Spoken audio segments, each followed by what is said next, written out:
మిగతా వివరాలు కూడా చూద్దాం. రాజధాని ప్రతిపాదిత గ్రామాల రైతులు మంగళగిరి ఎమ్మెల్యే ఆళ్ల రామకృష్ణారెడ్డి నేతృత్వంలో వైఎస్ఆర్సీపీ అధినేత వైఎస్ జగన్మోహన్ రెడ్డిని కలిశారు. ఆయా గ్రామాల్లో పోలీసుల వేధింపులపై ఆయనకు చెప్పుకున్నారు.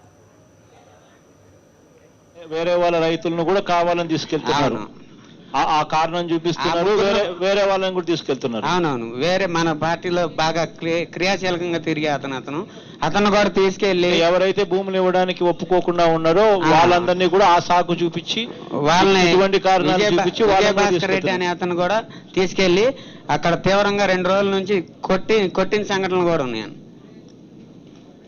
కొట్టించి వాళ్ళందరితో ఏం చెప్పాలని ప్రయత్నం చేస్తా ఉన్నారు వీళ్ళంతా. మేమే తగలబెట్టించామని చెప్పమంటున్నారు. ఆ బొంగులు అవి మొత్తం మేమే చేసాం. మీరే తగలబెట్టించారని మీతోనే చెప్పించే కార్యక్రమం అదే జరిగింది సార్. కొట్టించి భయపెట్టి మేమే తగలబెట్టించాం అనేది. గుడ్ మార్నింగ్ అన్న, నా పేరు బాలాజీ రెడ్డి, ఉండవల్లి.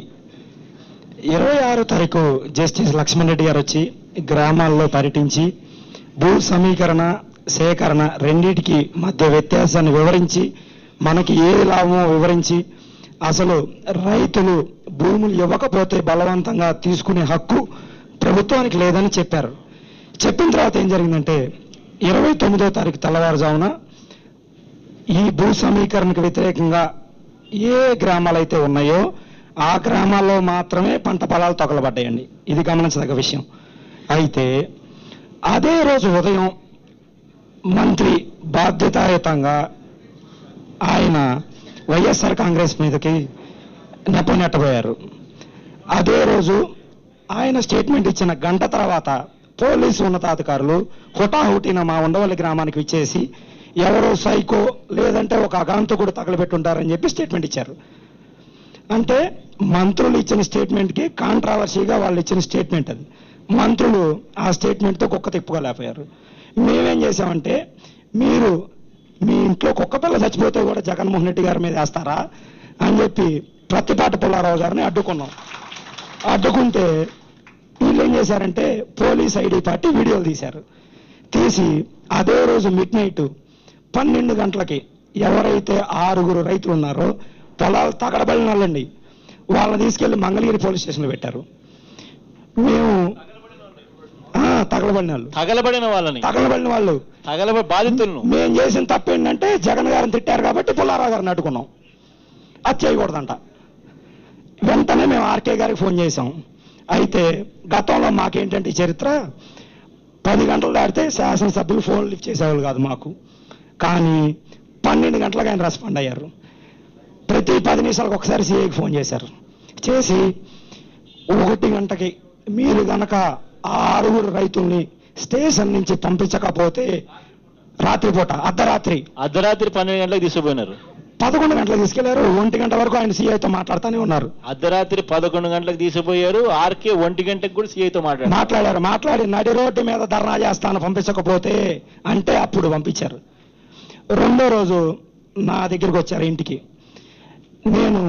నాకు ఎటువంటి సంబంధం లేదని చెప్పాను. అయినా వెళ్తే నేను ఒక 100 మంది రైతులను తీసుకెళ్ళా, మా గ్రామానికి చెందిన వాళ్ళని. నేను కేవలం విచారణ కోసమే పంపించామన్నారు.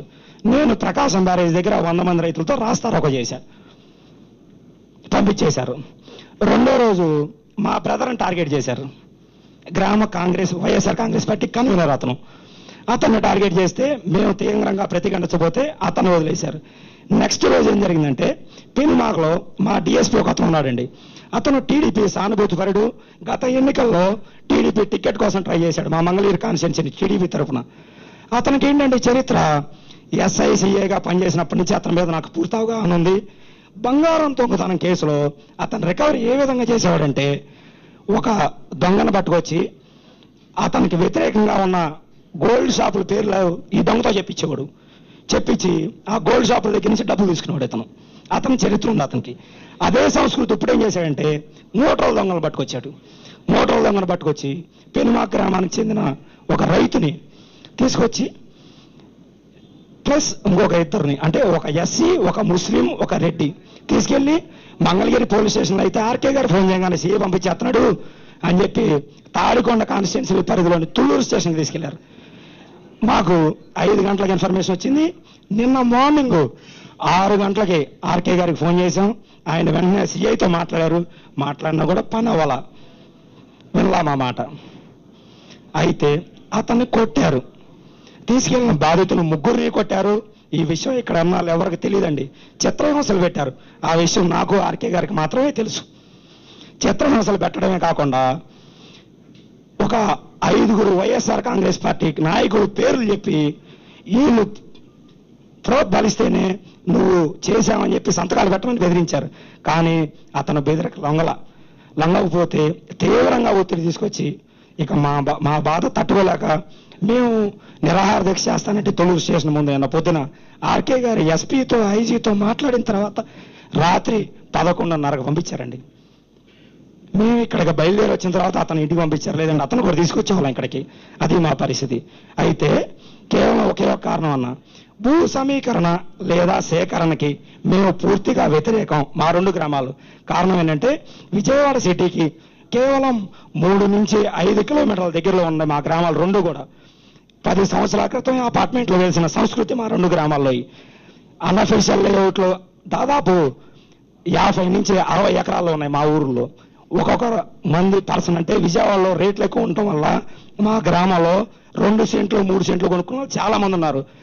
ఈ సిఆర్డిఏ బిల్లు ల్యాండ్ పూలింగ్ చట్టంలో ఆ ఫ్లాట్లు కొనుక్కున్న వాళ్ళ పరిస్థితి ఏమీ ప్రస్తావించాల. వాళ్ళ భవిష్యత్తు ఏంటండి? 1500 నుంచి 2000 మంది ఉంటారు. అలాంటి చిన్న వాళ్ళు ఉద్యోగస్తులంతా విజయవాడలో ఇల్లు కొనుక్కోలే ఇక్కడికి వచ్చి ఫ్లాట్లు కనుక్కున్నారు. అలాంటి పరిస్థితులు ఏంటి? మేము చేసిన తప్పల్లో ఏంటంటే మేము ల్యాండ్ పూలింగ్ విధానానికి వ్యతిరేకం. మేము ల్యాండ్ ఇవ్వము అని అంటాం. మేము చేసిన తప్ప. మా వ్యవసాయ భూములు 3 పంటలు పండుతాయి. 20 అడుగుల్లో బోర్ వాటర్ అండి మాకు. 5 ఇంచెస్ బోర్, 5 HP మోటార్లు పెడతారు. 24 hours వాటర్ మాకు. 20 feet వాటర్ అండి, డ్రింకింగ్ వాటర్. అలాంటి సారవంతమైన 3 పంటలు పండి 3 పంటలు పండే భూమి అంటే మీరు ఒకటి గమనించాలన్నా, 1 ఎకరంలోనే 3 పంటలు వేస్తారు. అంటే అరటి, కంద, లేదంటే ఉల్లి, మొలగ అట్లా. అలాంటి పరిస్థితులు ఉన్న మా భూముల్ని మేము అడిగేదల్లా ఒకటేనన్నా, మా గ్రామాలు ఇస్తామన్నాను తీసుకొని మేమే రాజధానికి వ్యతిరేకం కాదు. ఇంకా అవతలకి వెస్ట్ వైపుకి సౌత్ వైపు ఇంకా 2 కిలోమీటర్లు వెళ్తే చాలా మంది ఇస్తామని చెప్పి సన్మానం చేస్తున్నారు ఆయనకి. కానీ ఇవ్వనంటున్నా మేము మా గ్రామాలు దయచేసి రాజధాని పరిధి నుంచి డిలీట్ చేయమని మేము అడుగుతున్నాం. అది మీరు మాకు తోడుగా నిలబడాలి. ఈ తగలబెట్టింది కూడా ఒకటేనన్నా, మా గ్రామాల్లో సమీకరించడానికి వాళ్ళకి అవకాశం లేకుండా పోయింది. బలవంతంగా చేయాలంటే పోలీసు బలగాలు ఊళ్ళోకి రావాలి. పోలీసు బలగాలు ఊళ్ళోకి రావాలంటే వాళ్ళకి ఒక అవకాశం కావాలి. అవకాశం కావాలంటే వాళ్ళకి ఇది తగలబెట్టడం తప్పనిసరి పరిస్థితి. అందుకని ఏంటంటే నేను ఖచ్చితంగా ఆరోపణ చేస్తున్నా, టీడీపీ ప్రభుత్వానికి తెలిసే తగలబెట్టడం అనేది జరిగిందనేది నేను బహిరంగంగా విమర్శ చేస్తున్నా.